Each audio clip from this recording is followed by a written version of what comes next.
Okay, so yeah, the title I've written up is slightly different from the title I announced. Firstly, I've given this talk precisely once before at a meeting in Warwick in early February. I don't think there's too much overlap with the current audience, but if you've seen this before, I won't hold it against you if you decide to disappear after the first 5 minutes. I was hoping to have some new stuff, but I got stuck and it's not quite ready yet. So you'll have to wait a few months for that to come out. Okay, so what I'm going to talk about, firstly, everything here is joint work with Remkes Kooistra. He's a guy over at King's University in Edmonton. So what's the general idea here? The general idea, let's say aim. The aim is to study an analog of Kodaira's theory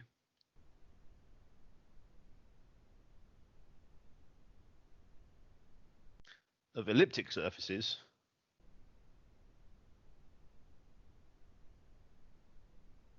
for threefolds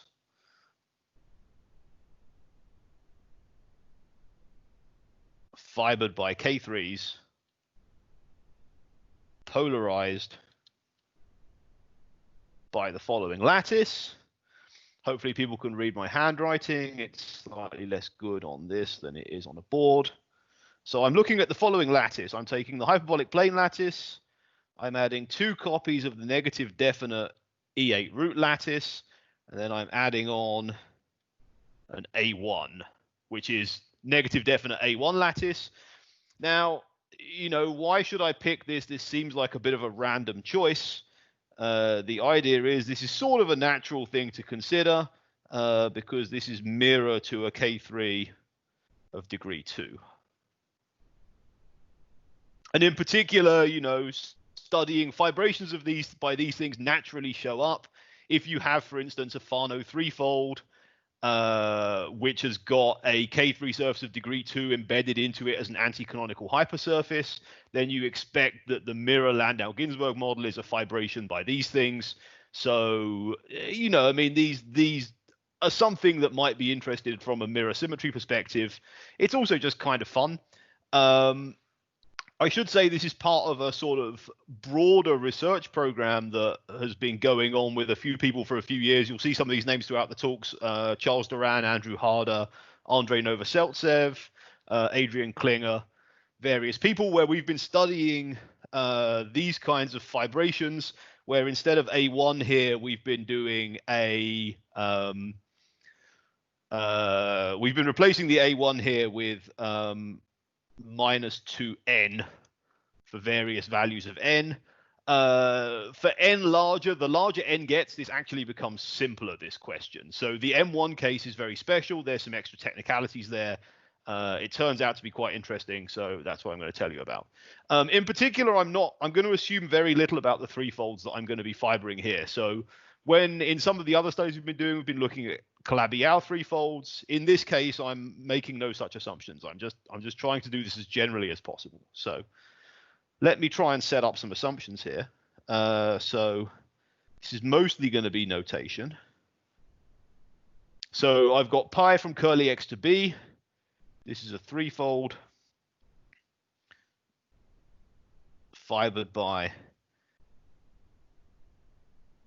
M1 polarized K3s. So the place to find this is various papers. I think there's a paper. The paper that defines this has recently come out in Zeitschrift, I think. This is from like 2020. So I should tell you what I'm assuming here. So X is obviously a threefold. It has terminal singularities.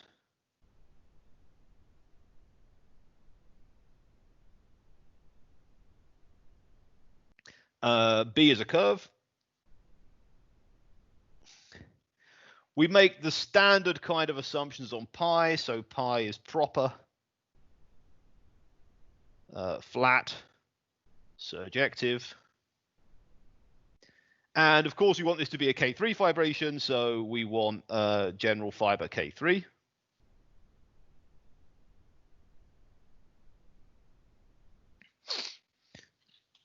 Let me try and adjust my bit of paper a little bit here. Okay, so that's generally what I mean by a threefold fiber by K3 surfaces. I want to talk a little bit about what I mean by a threefold fiber by M1 polarized K3 surfaces.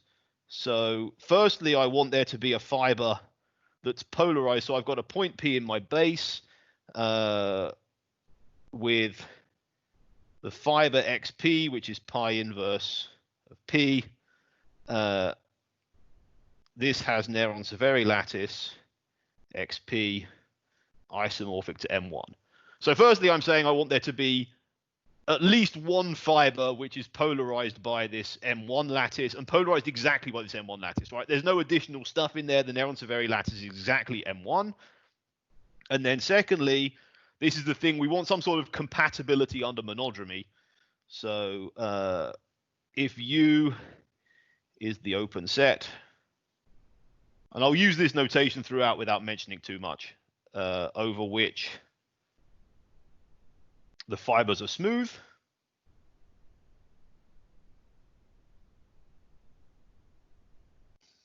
then if I do pi restricted to U, mapping from X restricted to U, this is what we call an M1 polarized family.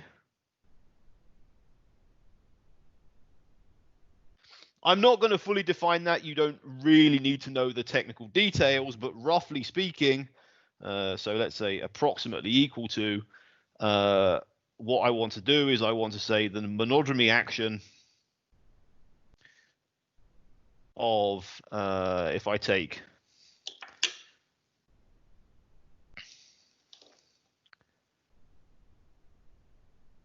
not B, U. I'll get it right sooner or later. So if I take the fundamental group of U with base point at P, remember P is this point where the Néron-Severi group is N1. This acts trivially on the Néron-Severi group of XP. And it fixes an ample class.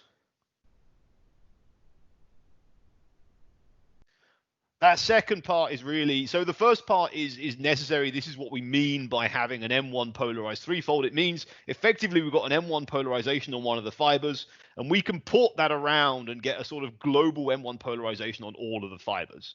The bit about fixing the ample class is really just so we can use global Torelli to actually, you know, talk sensibly about maps to moduli spaces and things like that. Okay, that's the kind of tedious setup done. So what I'm going to do now is I'm going to define, so I'm sort of going to go through, we're going to work our way through the story of elliptic fibrations, the story of elliptic surfaces, and we're going to try and do the things that we know and love from the theory of elliptic fibrations. We're going to try and do them in this new setting. So the first thing we think about when we think about elliptic fibrations is, okay, you know, an elliptic surface has two invariants associated to it. You've got the J invariant, you've got the homological invariant. So it's actually relatively clear how we can generalize both these things. So I'm going to define two invariants. So the first one is called the generalized functional invariant.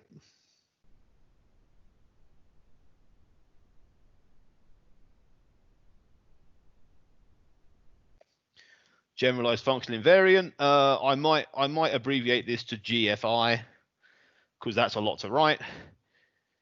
It's a map G. I'm going to take it because, you know, U is the open set over which the fibers are smooth K3 surfaces. So I'm going to define it from U to MM1. That's the moduli space of M1 polarized K3 surfaces. And this is just the map which takes a point here to the point in moduli corresponding to the fiber over it, right? Now, here is the nice thing which shows us something more interesting might be going on, or something might be going on here, which is that if we look back at Dolgochev's paper, mirror symmetry for lattice polarized K3 surfaces, this moduli space MM1, this is just precisely the classical modular curve. So this is the first kind of parallel that we're seeing with elliptic surfaces. You know, the moduli space is really the same modular curve. And so this is the first, but there's going to be a lot more of them. So that's the first invariant. The second one we have for elliptic surfaces is the homological invariant, and the homological invariant tells us about the monodromy around the singular fibers. So that's what we're going to do. We're going to define the generalized homological invariant.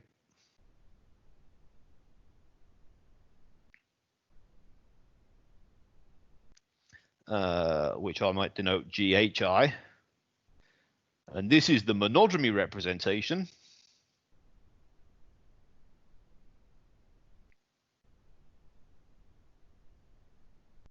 The monodromy representation, I'll denote it by rho.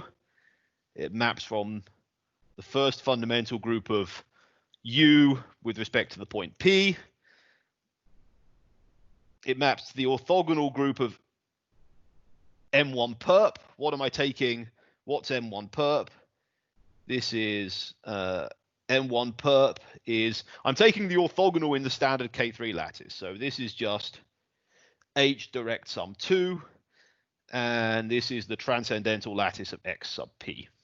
Maybe pull your. Oh yeah, sorry. Yes, thank you. I'm actually gonna slide this up and get a new sheet of paper. I'm watching what I'm writing and not watching the screen.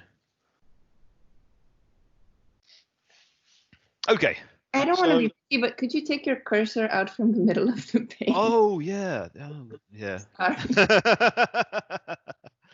You can see I haven't done this before, right? I wonder if I've recorded an entire class for my students with the cursor just parked in the middle. I sort of assume that it cuts that out, but obviously it doesn't.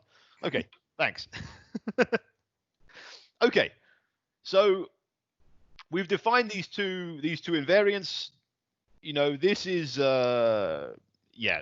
We've sort of done the same sort of thing that you do with K3 surfaces, right? We have with elliptic surfaces. So you've got the generalized function invariant, that's somehow telling you about the behavior of the smooth fibers. And then we have the generalized homological invariant, which is measuring the monodromy around the singular fibers, and that's going to be telling us about what the singular fibers are doing.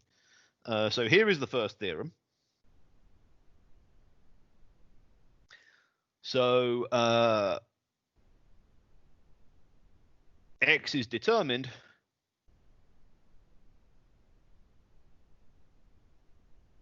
up to birational maps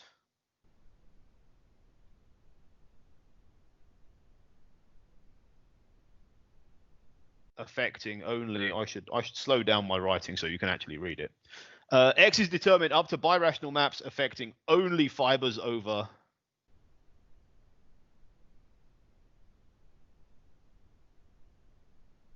affecting only the singular fibers by the following two pieces of data. Firstly, we need the generalized function invariant G. Now, of course, we can take the whole generalized homological invariant, but actually that's too much. The generalized homological invariant, you know, it contains some of the monodromy is fixed by the point around which the monodromy is going. So actually, it turns out you need less data than the full monodromy representation. So all you really need is for each point Q in B less U, all you need is the value of the determinant of rho of gamma of Q, and this is either plus or minus 1 for gamma of Q, a simple closed loop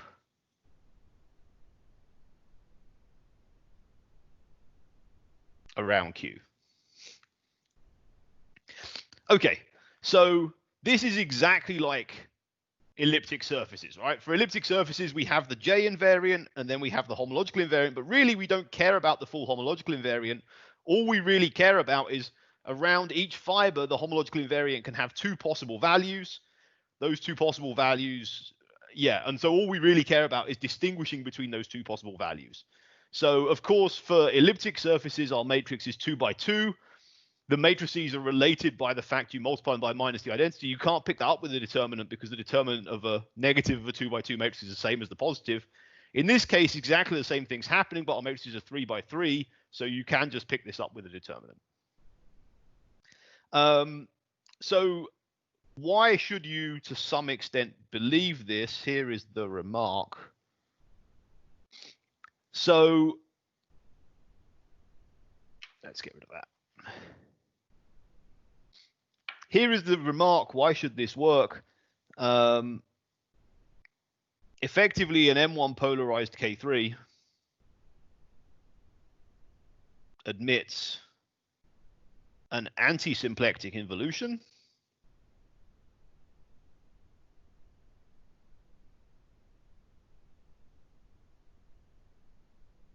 which fixes the polarization.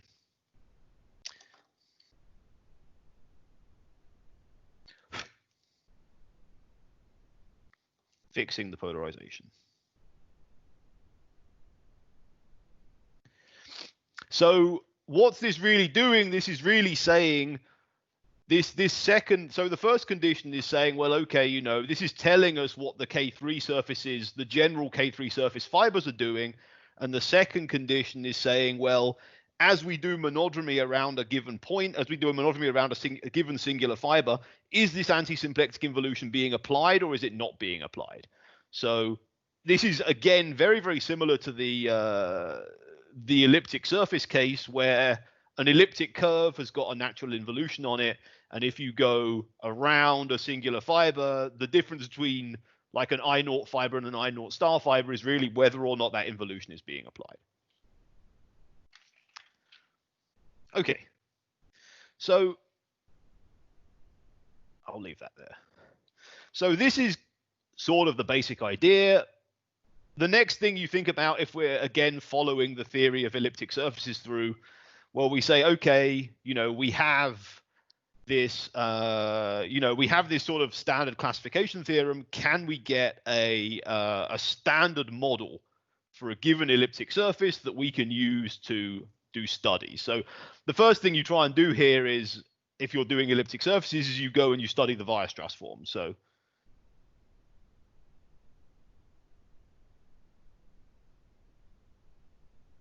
let's look at Weierstrass form.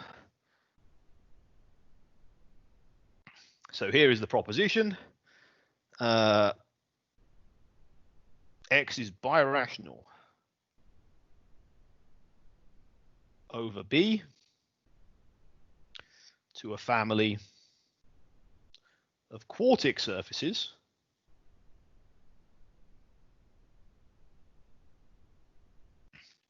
I'll denote this by pi bar, mapping from X bar to B, defined by the following formula. Gamma over 27 W to the power of 4 plus W squared YZ plus W Y squared Z plus W Y Z squared. There's some nice symmetry here. Plus beta prime. Don't worry about the prime. That's just for consistency with the paper. What are these? For beta prime and gamma, meromorphic functions on B. I can't spell meromorphic. Meromorphic functions on my base B. Okay, so we call this Weierstrass form.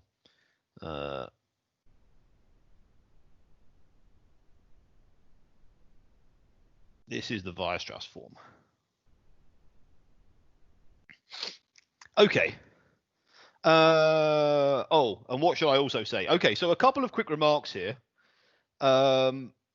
Firstly, gamma is pretty much exactly the generalized function invariant. If we identify our moduli space of M1 polarized K3 surfaces with just forget the orbifold structure, identify it with a copy of P1. If you parameterize it appropriately, then that just gives you precisely this gamma. The second thing is that this Weierstrass form is not strictly a threefold fibered by M1 polarized K3s, as I defined it before. The reason being that the singularities are too bad. So the general fiber of this has got, I think it's an A3, two A7s, and an A1 singularity. So overall, the total threefold is going to have, I think the singularities are all canonical, but they might get worse on some of the singular fibers. So this thing, I mean, like the Weierstrass form for an elliptic surface, this thing is much more singular than we necessarily want it to be. I can give you a rough idea of where this comes from, but it doesn't work. So here is rough idea that doesn't work.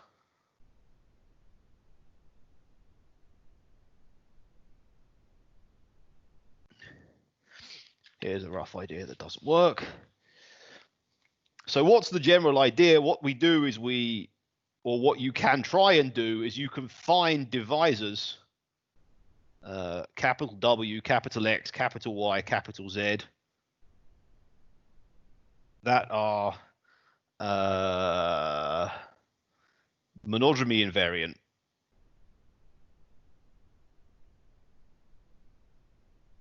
How do we do that?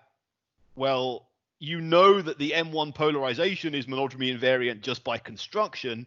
So if you can find appropriate divisors coming from the polarization, you can guarantee they're monodromy invariant. So these come from the M1 polarization. And then you can use these effectively as generators of, they're all linearly equivalent to each other. The linear system is four-dimensional. You can use them as generators of the linear system. You can proceed to the relative canonical model. Proceed to relative canonical model.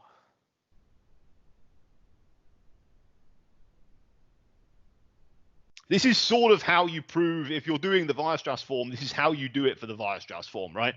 You take your section, and then you take powers of your section, and that gives you a set of divisors that you then use to compute the relative canonical model. Why does this not work? This fails because if you look at this, if you examine this this equation for a couple of minutes, we have the equation has got a rescaling. So I can take x to tx and beta prime to beta prime over t squared. So this rescaling completely fixes my Weierstrass form. The problem with that is it means that this x can't be chosen consistently globally. I can choose w, y, and z completely consistently, completely globally for all of the fibers in my thing. If I try and choose the x, I run into the problem that as I try and define it globally, this scaling screws me up. So we have to be a little bit more clever. This turns out to be true, but this method this sort of intuitive method that you want to work doesn't quite work. Let me roll that up again. Okay, so as I said, the Weierstrass form is quite singular, but it is, it is unique for any given threefold or threefold fibered by M1 polarized K3 surfaces. So then, of course, what you can do is you can say, well, we have this thing, it's too singular, but maybe we can just look at this and we can figure out how to resolve all its singularities to get something reasonable. And that's what the next theorem is about. That's what the next theorem about. This bit this theorem is really proved by just like a absolutely enormous brute force calculation. You just look at all the possible different types of singular fibers that can occur in this thing and all the possible types of singularities, and you figure out how to resolve them all manually. Let's state it properly. Every threefold fibered by M1 polarized K3 surfaces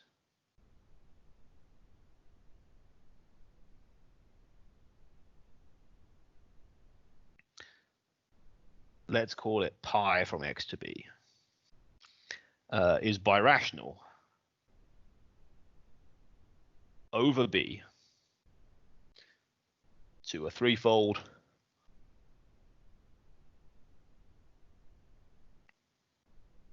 fibered by M1 polarized K3 surfaces what will I call it? Pi prime from x prime to b prime, such that the following condition is such that the following condition, which is that the canonical bundle omega x prime is trivial in a neighborhood of each fiber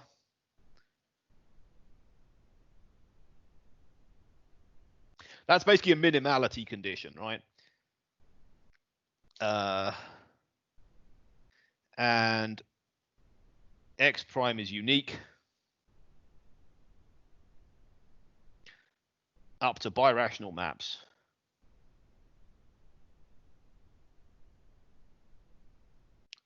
that are isomorphisms in codimension 1.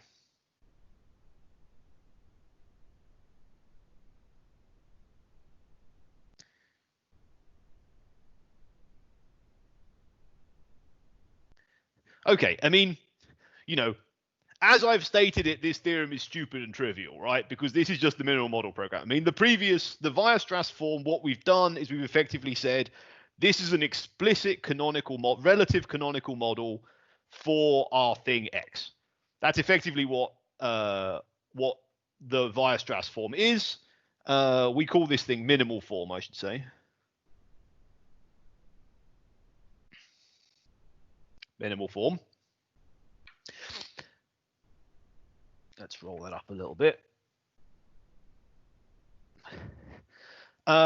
So this theorem, as I've stated it, is basically just saying x prime is just a relative minimum model, right? You know, we have the minimality condition, triviality of the canonical bundle around each fiber. That's a sort of relative minimality statement. Uniqueness up to birational maps that are isomorphism in codimension 1. That's basically just uniqueness of minimal models, right? So I haven't said anything. The real thing that I sort of haven't stated formally here is that this is explicit. We have the explicit canonical model given by the Weierstrass form, and we are getting this minimal form by actually manually computing the resolution for each type of singular fiber, each kind of thing. So this enables us to do the following. In particular, this enables us to classify the singular fibers that show up in the minimal forms. So I'm going to get rid of this so I can pull in a pre-made slide. Here's one I made earlier. So this is the table of possible singular fibers. I've given them some suggestive names. I'm going to use this here. So I'll tell you what the various things in this thing is in this table. Start again. That was not a grammatical combination of English words. Okay. So I'm going to tell you what each of the columns in this table are briefly. So, well, gamma is just, this is the value of gamma. Obviously. Gamma is exactly the thing coming from the Weierstrass form. As I said before, this can be identified with the generalized functional invariant. So for a given parameterization of the moduli space, this is just the generalized functional invariant. What's D? D is the order of ramification.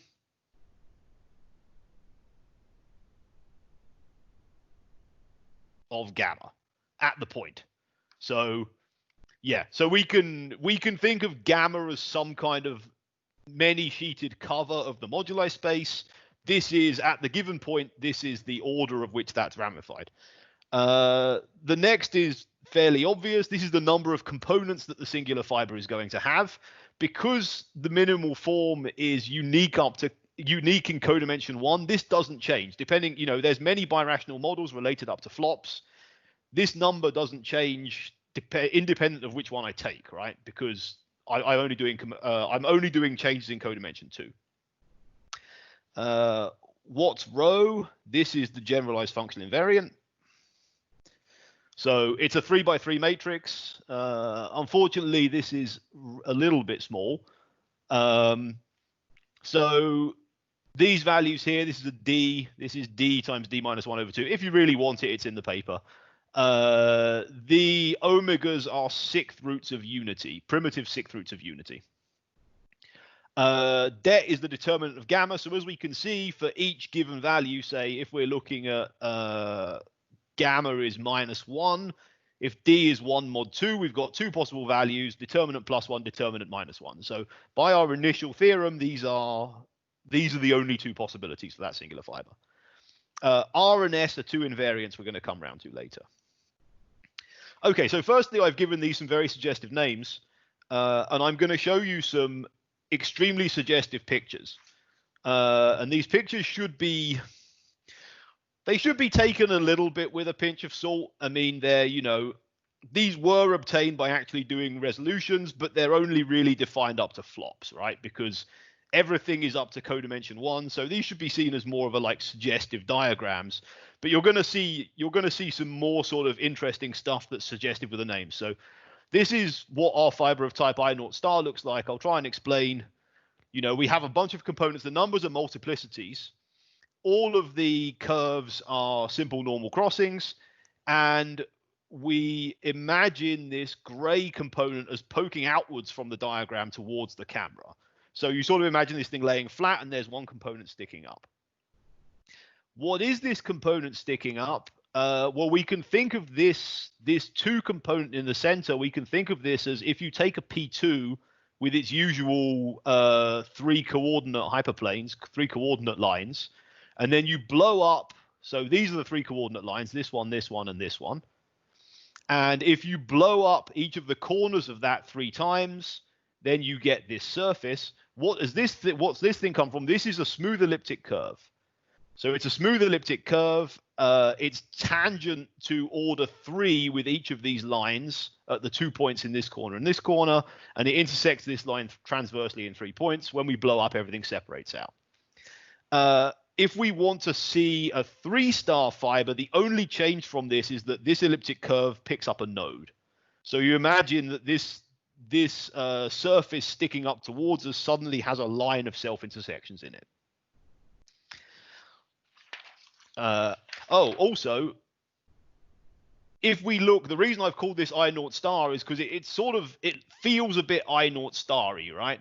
I mean, if you think of an I0 star fiber, it's got a unique component of multiplicity 2. If you're thinking about elliptic surfaces, it's got a unique component of multiplicity 2. It's got 4 components of multiplicity 1 branching off it. So sort of, some of them go up, some of them go down.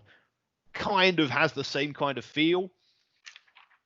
If I go to I1 star, what do I get? I get a picture like this. So similarly to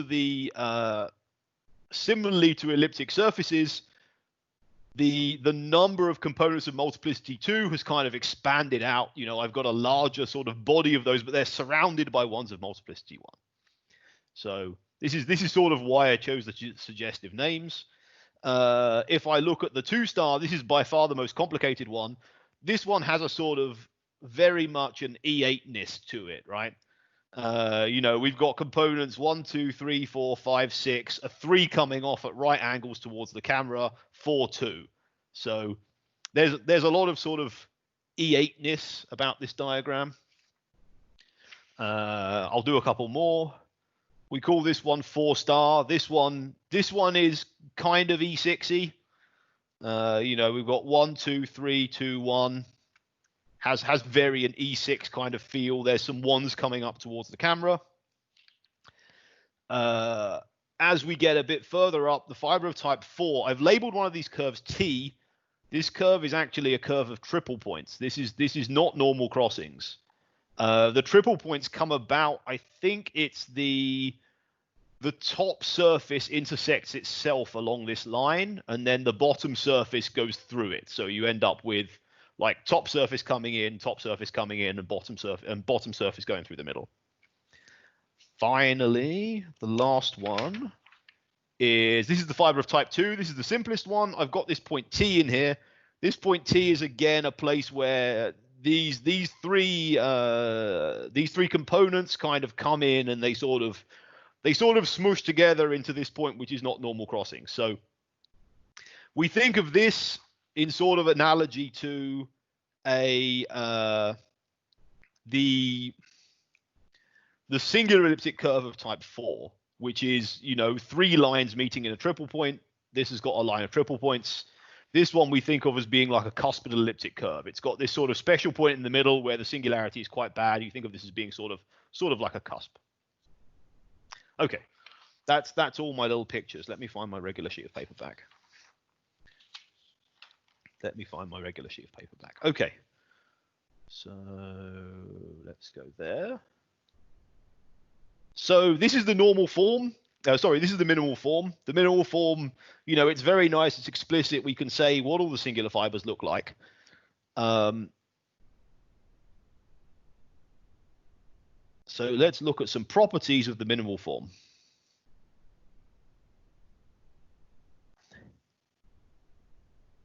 These are not necessarily, you know, some of these can possibly be improved upon.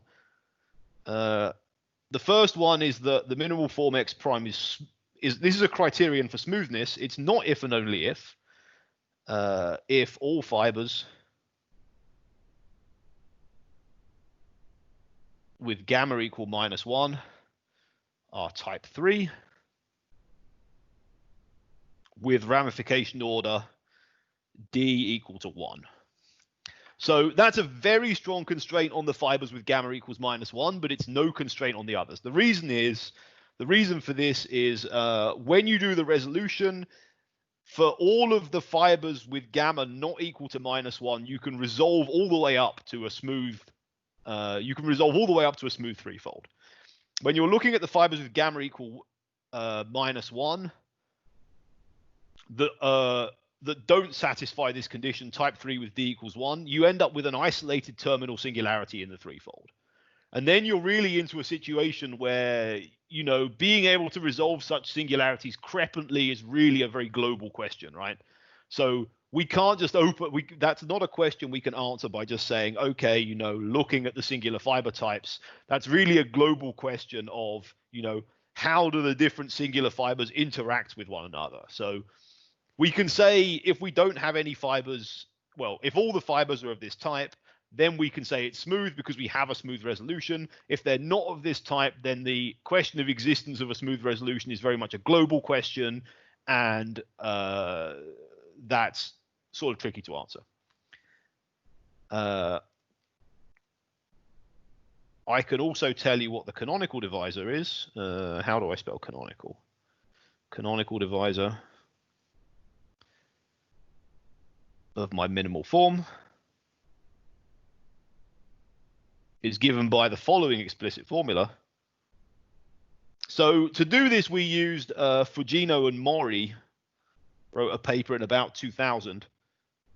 So much like for the relative minimality ensures that this thing is going to be a pullback of something from the base.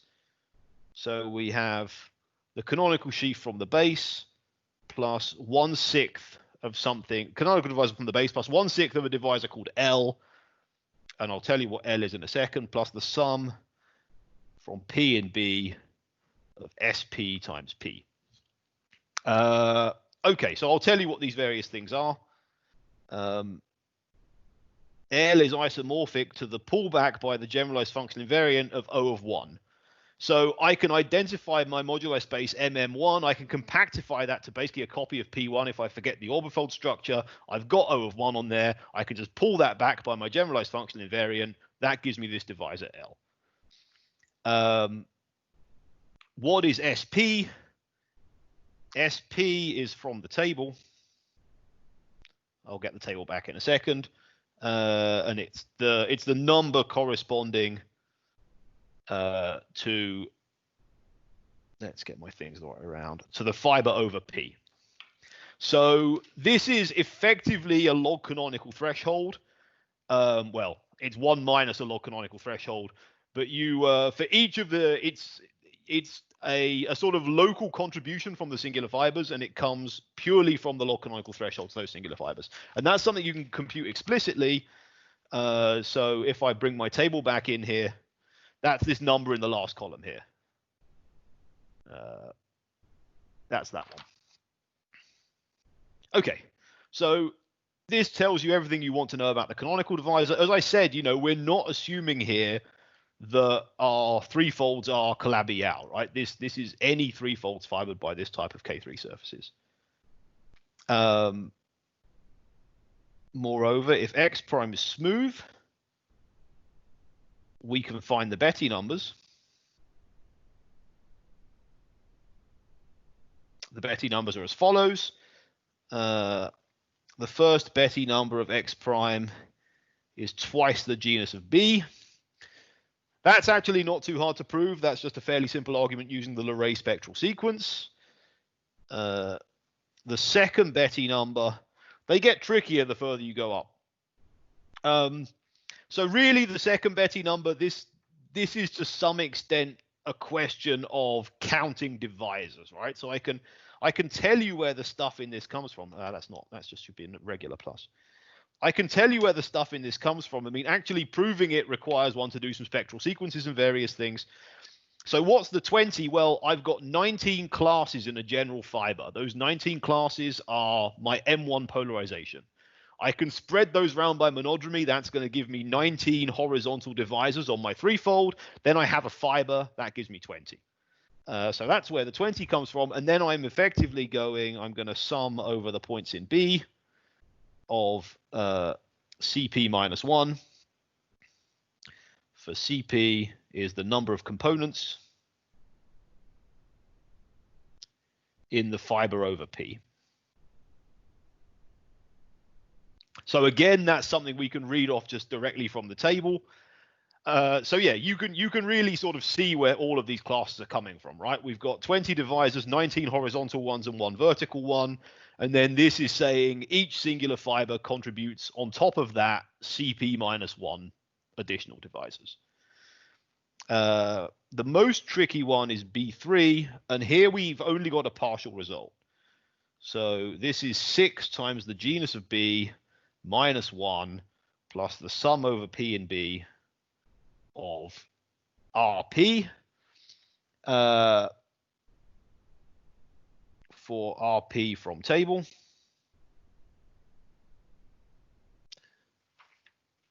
So RP is the number in this column. It's this one.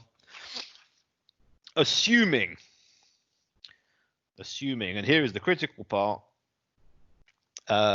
assuming that X contains no I0 star fibers. Okay, why do we need that last assumption? So in order to get this calculation, it's a fairly in-depth kind of calculation using spectral sequences and results of Zucker. To get the relevant, this may be true, and I suspect it is true completely in general. But the argument we uses, spectral sequences results of Zucker. To get the required vanishing, we need the fiber to have a resolution where all of the components of that resolution are, so a resolution where the fiber is simple normal crossings and all the components are rational. That is true for all of the fibers except, as I said before, I0 star. What's this gray fiber? This gray fiber is ruled over an elliptic curve. So because this is ruled over an elliptic curve, it's not a rational surface. And because of that, when we do the spectral sequence calculation, the relevant term that we need to vanish to be able to prove this formula doesn't vanish. So I suspect this is true in general, but we don't currently have a proof of it. Okay, so hopefully I've sort of, I mean, this is not the end, by the way. This is kind of a brief interlude. Hopefully I've kind of convinced you these threefolds, these sort of fibrations are interesting. And, if you're familiar with the theory of elliptic surfaces, there's a vast number of parallels, right?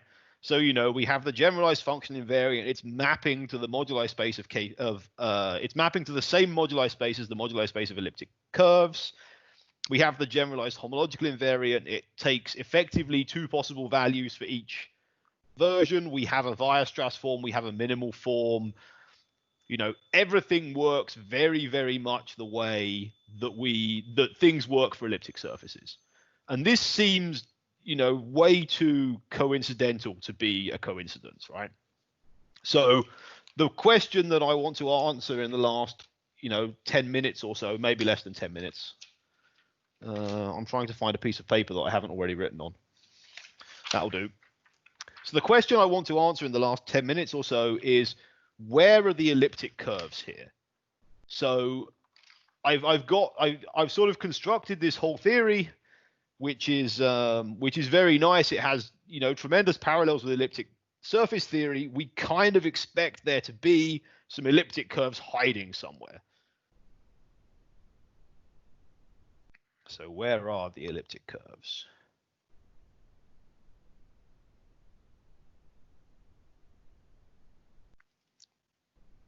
Okay, so here I'm going to pull out. It's not a talk by me if this diagram doesn't make an appearance at some point, right? Oh, yeah. Okay, what's this diagram? This diagram is the configuration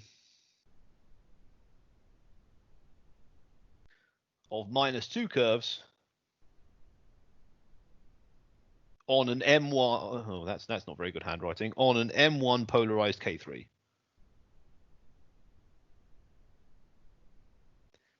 So there are 24 -2 curves. They're set out like this. The single lines are a self-intersection number of 1. The double lines are a self-intersection number of 2. I think the dotted lines are a self-intersection number. An intersection number, I should say. I think the dotted lines are an intersection number of 4. It's a higher number anyway. Oh, I didn't get out.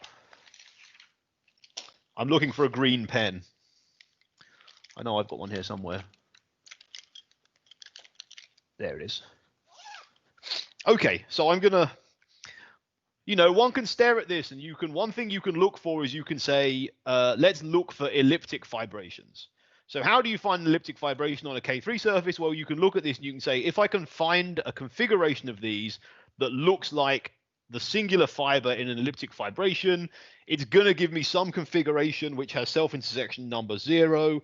Then, various K3 surface theory tells you that's going to be a fiber and a fibration. So yeah, that's what we can do. So there's 4 different elliptic fibrations. If you're bored at this point, you can try and find all of them up to symmetry. The one I care about is the following one.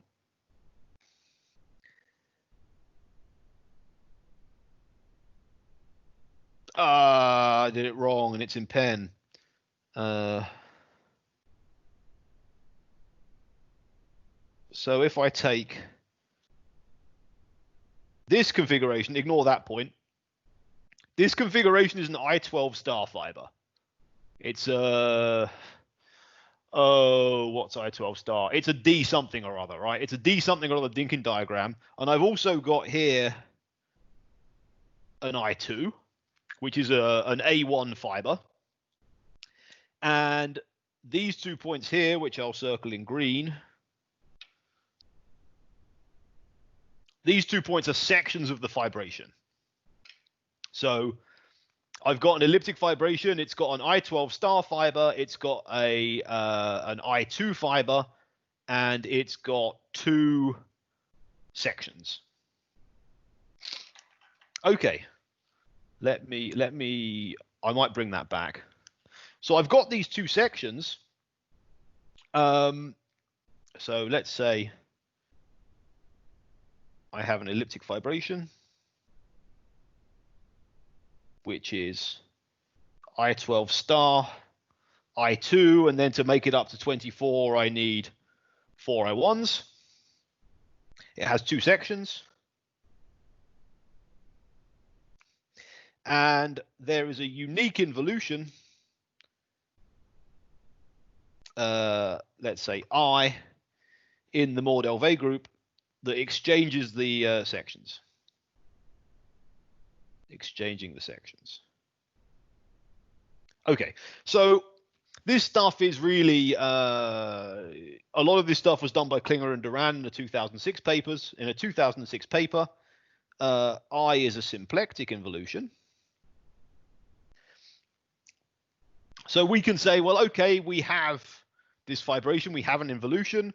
What happens if we take the quotient by this? So this is a paper, Klinger, Duran, Lewis, and Witcher. So the quotient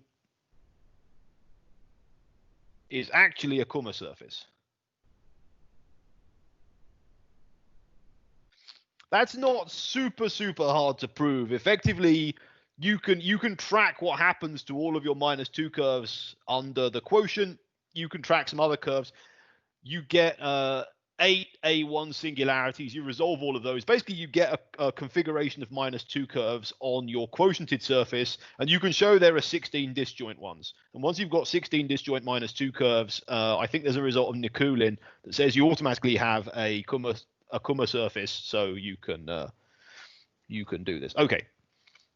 I should say the quotient is singular, so I should say after resolution here, just so I'm not lying to you. So when you do the quotient, you get 8 A1 singularities. You blow those up, then you get a Kooistra surface. Okay, so we've got a Kooistra surface. What can we do with this Kooistra surface? Well, of course, if you take a Kooistra surface, you can take a double cover ramified over the 16 disjoint -2 curves. So we can. Is that right? Yeah. Okay. Yeah. So I can take a double cover, and then I can contract -1 curves.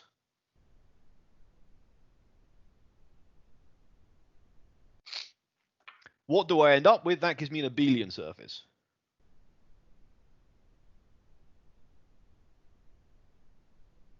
Abelian surface. This is something that looks like, some sort of, 2 complex dimensional torus.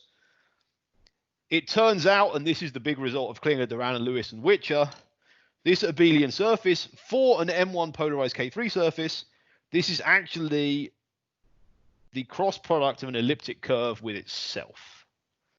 For E, an elliptic curve.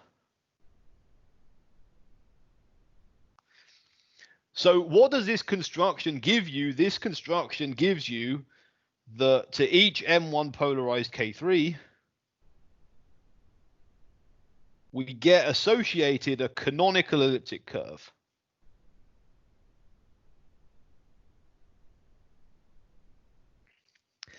What's more, there's a slightly weird little paper that I wrote quite a few years ago that I guarantee almost nobody has read. 15, I think it was. That shows we can do this in families. This works in families. So what do I get? I get an elliptic surface for each M1 polarized K3 fiber threefold. Oh, I've got 3 words left and the lead has run out in my pencil. Come on, you pig. There it is.